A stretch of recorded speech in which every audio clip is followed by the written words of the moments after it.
আইসকা ভাবলাম মনের মতো একটা জিনিস রাধি। ইলিশ মাছের নাম শুনলে কার না জিভে জল আহে কোন। তবে এই মাছ যেমনে সামনে রানলে তার আসল স্বাদ পাওয়া যায় না। তাই আইসকা বানামু লাউ পাতায় ইলিশ পাতুরি। খুব বেশি তামঝাম নাই, মাইনসের মতো অত হাবি জাবি মশলাও দিব না, স্রেফ কয়েকটা মশলাতেই হইয়া যাবো।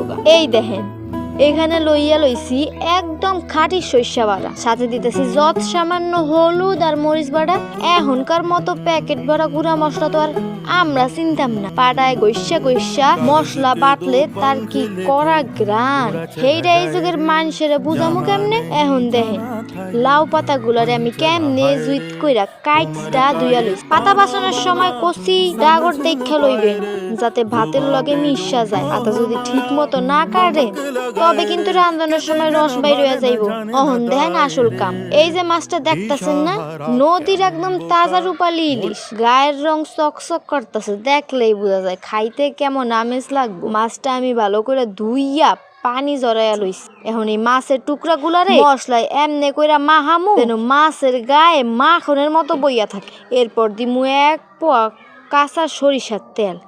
সরিষার তেলের যে একটা তেজ আছে না, ওই তেজটাই হলো পাতুরির আসল জান। মাখনের মতো মাখায়া মাছটারে খানিকক্ষণ জিরান দিমু। এখন দেখেন পাতুরি কেমনে বান্ধি।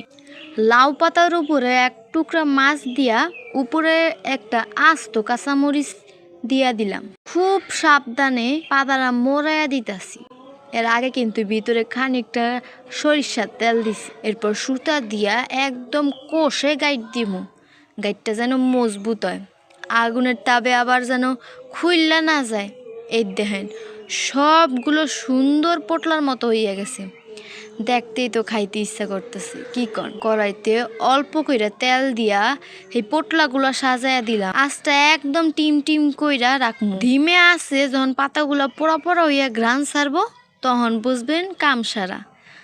গরম ধোয়া ওটা ভাতের লগে যখন এই সুতা খুললা মাছটা ডালবেন আর মরিচটা দিয়া মাখাইবেন তখন বুঝবেন আসল সুখ কারে কয়। বাড়ির হগলে আঙ্গুল চাটবো আর আপনার নাম গান গাইব। আইস তবে যাই, আপনারাও বাড়িতে এমন করে রাইন্দা খাইয়েন। আল্লাহ হাফেজ।